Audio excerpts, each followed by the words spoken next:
ঢাকার ডাক্তাররা অনেক চেষ্টা করেছে, লন্ডনের ডাক্তার অনেক চেষ্টা করেছে, তাকে মাঝে মাঝে যায়নি, কারণ তাকে বহু আগেই খুব ডিজাইন করে মৃত্যু মুখে ঠেলে দেওয়া হয়েছে।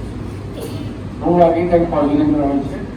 এটা আমি বারবার বলছি, এখনো বলবো, এবং যারা সময় আমরা এটা একটা নিশ্চয়ই এটা একটা ইনভেস্টিগেশনের মাধ্যমে বলছি। একটা করে কথা বলতে আমার খুব ভালো লাগছে। ঢাকার ডাক্তাররা যে চিকিৎসা করেছে, লন্ডনের মতো একটা জায়গায়, লন্ডন ক্লিনিক হসপিটালের ক্লিনিকে ডাক্তাররা বলেছে ঢাকায় যে চিকিৎসা হয়েছে বেগম খালেদা জিয়ার, এই চিকিৎসা আমরা করতে পারতাম না।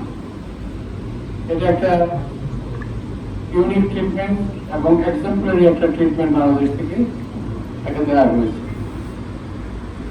তো আমি এই জন্য বরাবরই বলি, আমি নিজেও বিভিন্ন সময়ে চিকিৎসার জন্য বাইরে যাই, কিন্তু ওই চিকিৎসা আমার ঢাকার ডাক্তাররা যদি এন্ডোর্স না করে আমি সেই চিকিৎসা নেই না। কারণ আমি ঢাকা ডাক্তারদের উপরে, বাংলাদেশ ডাক্তারদের উপরে আমি অত্যন্ত বেশি রকম বিশ্বাস করি। যাই হোক, যে কথা বলছিলাম যে আমরা যে আজকে এই কথা বলছি, আজকে এত অবাধ স্বাধীনতা বাংলাদেশের এখন জনগণের, যে যা খুশি করছি আমরা সব কিছু পিছনে কিন্তু দেশ কিন্তু বেগম খালেদা জিয়া আমাদের এই অবদান রেখে গেছেন। আমরা কথা বলতে পারছি, আমার সামনে ভোট দেবো, ইলেকশনের ঘোষণা করতে পারছি, কোনোদিন ভয় নাই।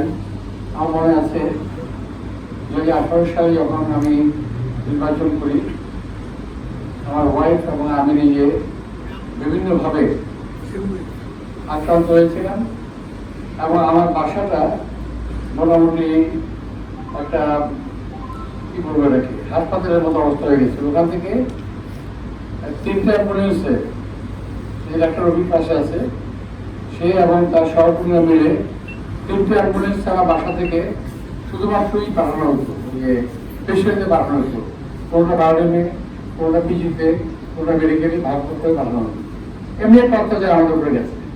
সেই অত্যাচার থেকে দেশনেত্রী বেগম খালেদা জিয়া আমাদেরকে উদ্ধার করে গেছে। নিজের জীবনের বিনিময়ে তিনি এই দেশটাকে রক্ষা করেছেন, উদ্ধার করেছেন।